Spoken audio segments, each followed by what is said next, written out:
नमस्कार साथियों, आप सभी का अपना यूट्यूब चैनल मैथ्स बी में स्वागत है। इस वीडियो में हम लोग बात करने वाले हैं क्लास 10th के बच्चे के लिए जो मॉडल सेट निकाला गया है जैक के द्वारा। उस मॉडल सेट में साइंस के मॉडल सेट नंबर 5 का डिस्कशन करने वाले हैं इस वीडियो में। लेकिन अगर आपने अभी तक हमारे चैनल को सब्सक्राइब नहीं किया है तो सबसे पहले सब्सक्राइब करें और बेल आइकन को प्रेस करना ना भूलें ताकि आने वाले वीडियो का नोटिफिकेशन मिल पाए। चलिए हम लोग डिस्कस करते हैं 40 क्वेश्चन जो हमारा दिया हुआ है मॉडल सेट नंबर 5 में। और ये हमारा सारा मॉडल सेट काफ़ी महत्वपूर्ण होने वाला है क्योंकि एग्जाम का पैटर्न सेम टू सेम यही रहने वाले हैं और बहुत सारे क्वेश्चन हमें same to same model set से एग्जाम में देखने को मिलेंगे। तो इसलिए सारे मॉडल सेट को अच्छे से डिस्कशन करना हमें ज़रूरी है। तो देखिए हमारा फर्स्ट क्वेश्चन क्या कहता है। फर्स्ट क्वेश्चन कहता है कि प्रकाश की किरणें गमन करती है।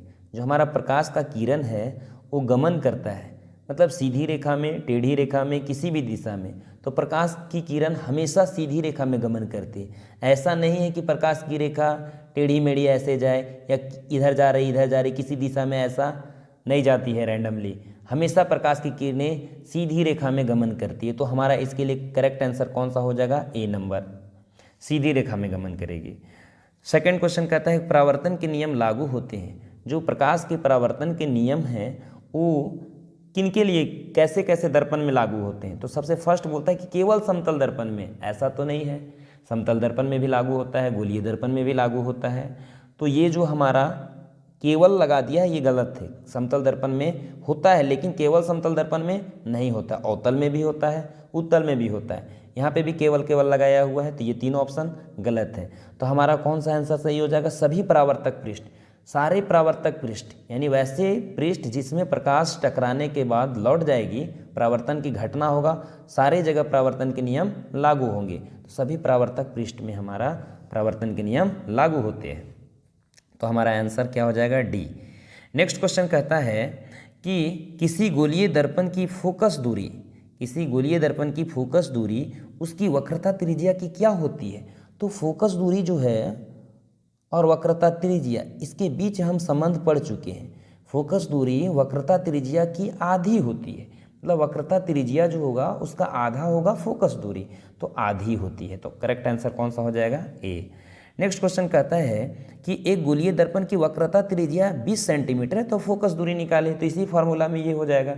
इसका वैल्यू कितना दिया हुआ है? 20, और हम जानते हैं कि फोकस दूरी वक्रता त्रिज्या की आधी होती है। तो कैंसिल करेंगे तो क्या हो जाएगा? 10, मतलब हमारा फोकस दूरी क्या हो जाएगा? 10। तो कौन सा आंसर करेक्ट हो जाएगा?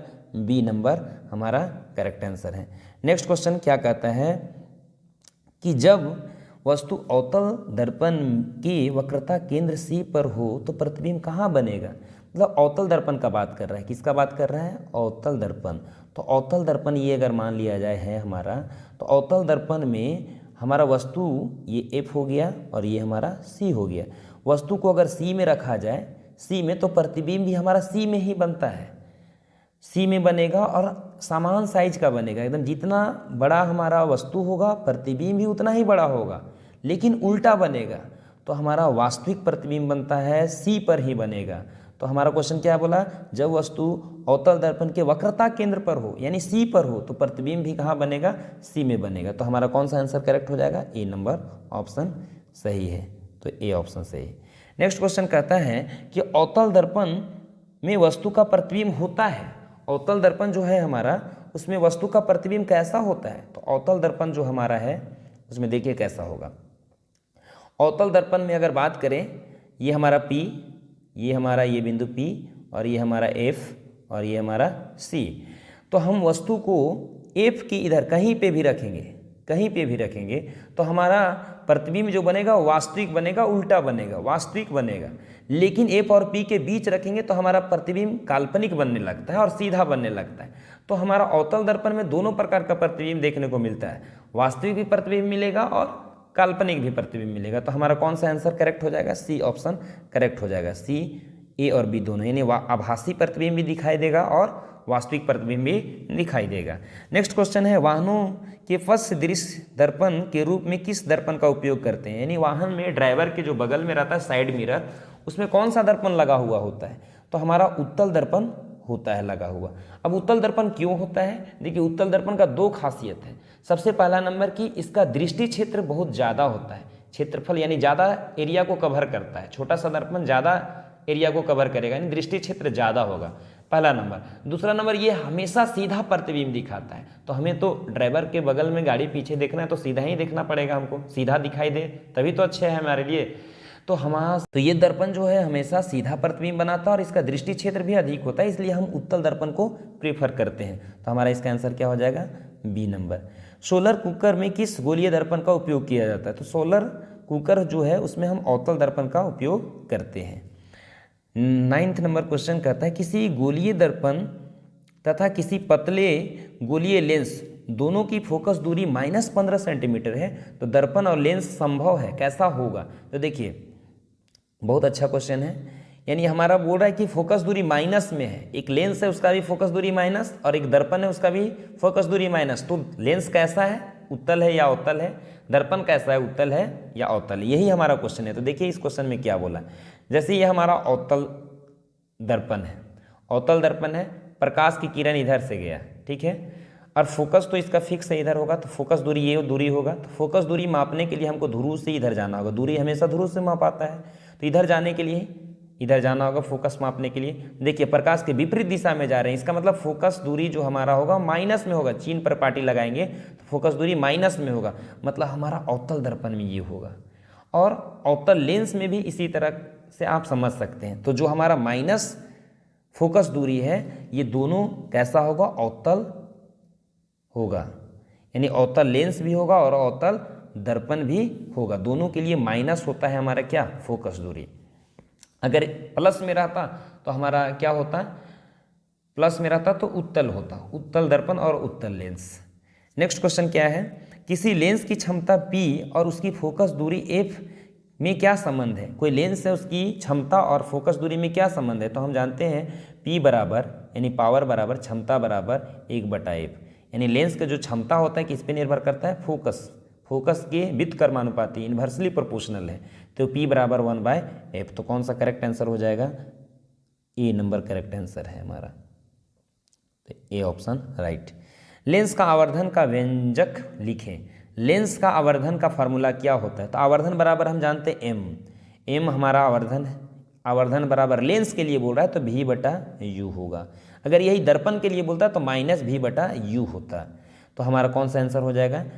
डी ऑप्शन हो जाएगा।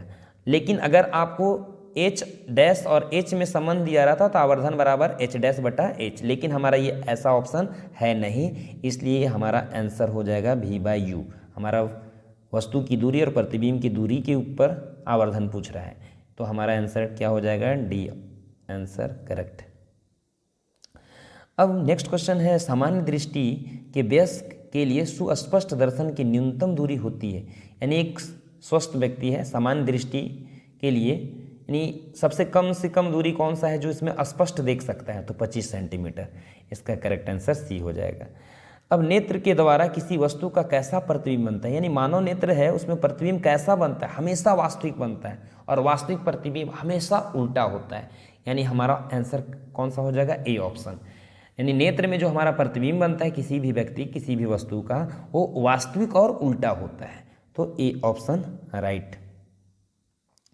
अब 14 नंबर क्वेश्चन कहता है, निम्नलिखित में से किस अभिक्रिया में दो अलग अलग परमाणु या परमाणुओं के समूह का आपस में आदान प्रदान होता है? यानी कौन सा अभिक्रिया है जिसमें परमाणु और परमाणुओं का आपस में आदान प्रदान होता है, यानी आयनों का आदान प्रदान होता है? तो द्विविस्थापन अभिक्रिया।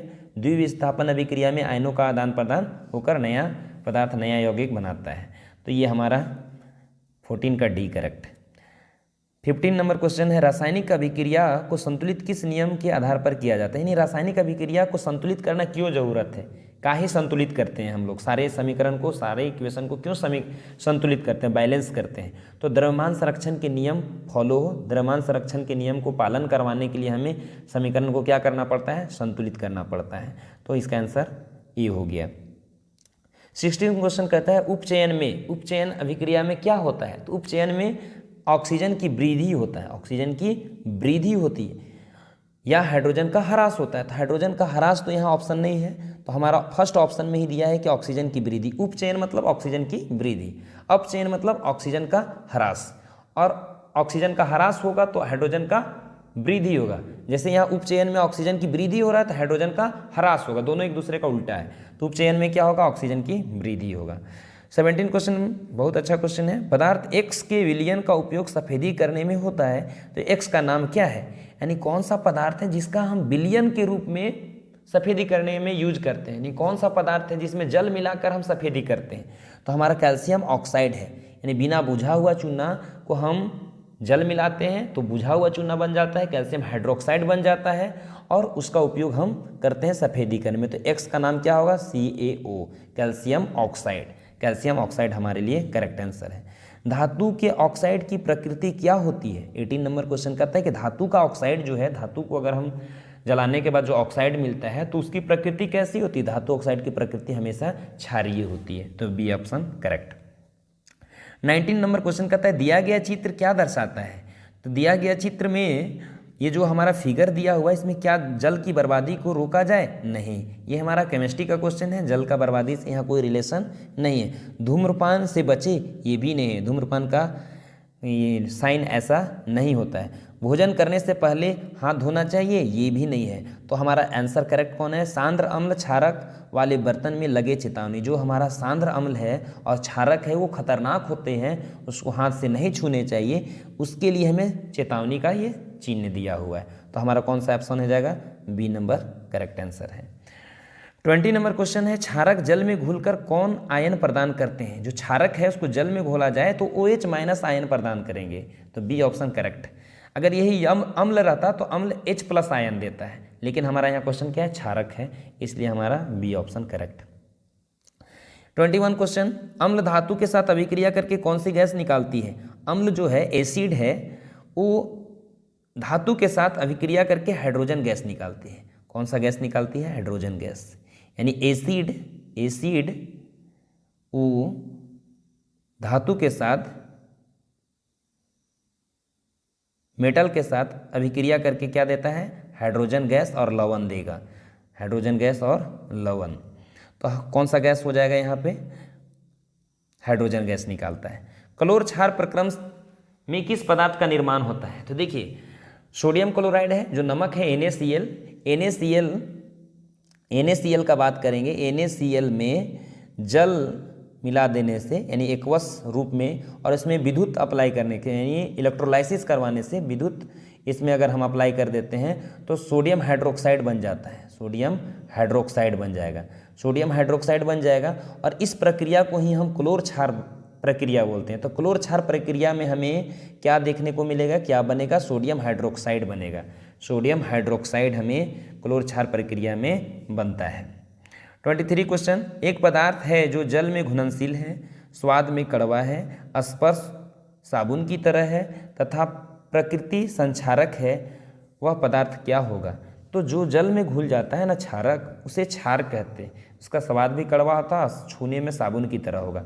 तो जल में घुलने वाले क्षारक को क्या बोला जाता है, क्षार। तो इसका आंसर क्या होगा, क्षार। 24 क्वेश्चन, निम्नलिखित में किस pH मान वाले वर्षा को अम्लीय वर्षा कहेंगे। यानी अम्लीय वर्षा, किस pH मान वाले वर्षा को अम्लीय वर्षा कहते हैं। तो देखिए जब बरसात में बारिश होता है तो वायुमंडल में बहुत सारे ऑक्सीजन के साथ दूसरे गैस भी घुले हुए रहते हैं। तो जल में घुल जाने के कारण जल का जो pH वैल्यू होता है वो नीचे आ जाता है।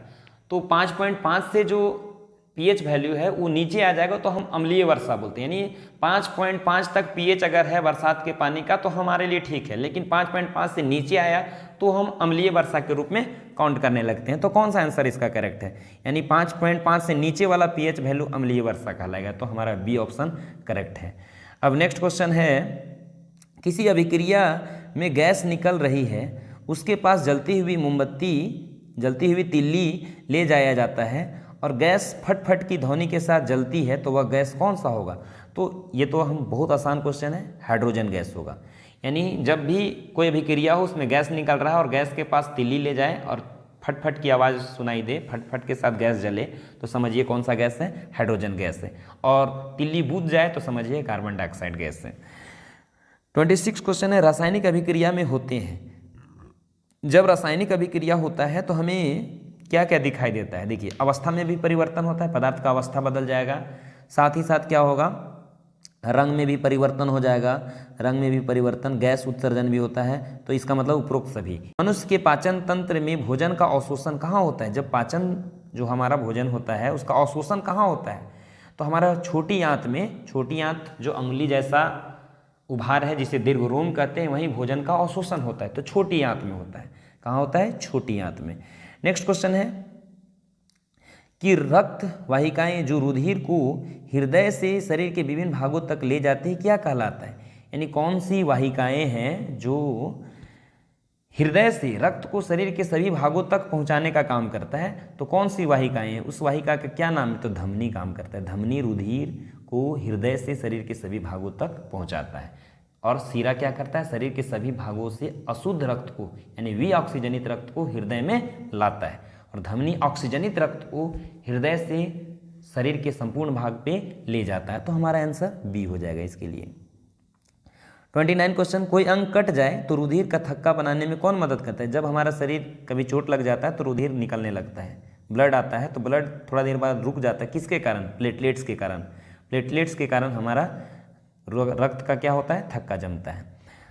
पादप में वायुव्य भागों द्वारा वाष्प के रूप में जल की हानि क्या कहलाता है? तो जल का हानि वाष्प के रूप में होता है, तो वाष्पोत्सर्जन कहलाएगा। C number option correct. Next question है हमारा, प्रकाश संश्लेषण का मुख्य उत्पाद क्या है? प्रकाश संश्लेषण जो क्रिया होता है, रासायनिक क्रिया है प्रकाश संश्लेषण, उसके बाद क्या हमें बनता है? उत्पाद के रूप में, प्रतिफल के रूप में क्या मिलता है? तो हमें कार्बन डाइऑक्साइड मिलता है। कार्बन मुख्य उत्पाद बोल रहा है, तो मुख्य भोजन उसको मिलता है यानी कार्बोहाइड्रेट मिलता है। मिलने के लिए तो हमें ऑक्सीजन भी मिलता है और कार्बन डाइऑक्साइड भी मिलेगा, लेकिन मुख्य उत्पाद हमारा कार्बोहाइड्रेट होगा। तो आंसर क्या हो जाएगा? A option. 32, अमाशय की आंतरिक स्तर का अम्ल से रक्षा किसके द्वारा होती है? देखिए, हमारे अमाशय में हाइड्रोक्लोरिक अम्ल निकलता है HCl, जो बहुत खतरनाक है, लेकिन हमारा पेट में जो भित्ति है वो जलता नहीं है। क्यों? क्योंकि वहाँ एक श्लेष्मा है, भित्ति में श्लेष्मा है जो क्षारीय प्रकृति का है, जो अम्ल से रक्षा करती है। तो इसका आंसर क्या हो जाएगा? ए आंसर हो जाएगा। यानी अमाशय के आंतरिक स्तर अम्ल से रक्षा करती है। कौन है वो? श्लेष्मा। अब हमारा नेक्स्ट क्वेश्चन है, निम्नलिखित में किस जीव का क्षुद्रांत सबसे लंबा होता है? तो क्षुद्रांत जो होता है सबसे लंबा किसका होता है? जो शाकाहारी प्राणी है ना, शाकाहारी जीव, उनकी क्षुद्रांत सबसे लंबी होती है। तो मनुष्य, कुत्ता और शेर से ज़्यादा लंबा किसका होगा? गाय का, क्योंकि गाय हमारा पूरा शाकाहारी जंतु है। 34 क्वेश्चन कहता है, अमीबा में किस प्रकार का जनन होता है? तो अमीबा जो है किस प्रकार जनन करके अपने संतान की उत्पत्ति करता है? तो विखंडन विधि द्वारा। किस विधि द्वारा? विखंडन, यानी टूट कर करता है। 35 क्वेश्चन कहता है, पर्तन, कलम, रोपण इत्यादि किस प्रकार की जनन की विधि है? तो पेड़ पौधा को पर्तन करते हैं हम लोग, कलम करते हैं और रोपण करते हैं, तो कायिक प्रवर्धन की यह विधि है। कौन सी विधि है? कायिक प्रवर्धन, जिसमें हम लोग कलम करके लगाते हैं। नेक्स्ट क्वेश्चन कहता है, निम्नलिखित में से कौन पादप का मादा जनन अंग है? यानी पौधा का मादा जनन अंग कौन सा है? तो मादा जनन अंग हमारा अंडाशय है। अंडाशय मादा जनन अंग है। बाकी हमारा तंतु, पुंकेसर, परागकोश, ये सब हमारा क्या है? नर जनन अंग है। 37 कहता है, निम्नलिखित में से कौन लैंगिक संचरण रोग है? तो गोनोरिया जो है हमारा लैंगिक यानी सेक्सुअल डिजीज है। 38 क्या है? शुक्राणु कहाँ उत्पन्न होते हैं? तो शुक्राणु जो है वृषण में उत्पन्न होते हैं। और 39 है, तापीय विद्युत संयंत्र में क्या होता है? तापीय विद्युत संयंत्र में रासायनिक ऊर्जा विद्युत ऊर्जा में रूपांतरित हो जाते हैं। इसका आंसर ये हो जाएगा। और हमारा नेक्स्ट जो क्वेश्चन है, नेक्स्ट क्वेश्चन कहता है, गोबर गैस को अन्य किस नाम से जाना जाता है? तो गोबर गैस को हम जैव गैस के नाम से जानते हैं, यानी सी ऑप्शन हमारा इसका करेक्ट है। तो ये वीडियो कैसा लगा आप जरूर मुझे कमेंट करके बताइएगा। मैं नेक्स्ट वीडियो में फिर मिलता हूँ आपके साथ नए टॉपिक के साथ। तब तक के लिए धन्यवाद। Thank you.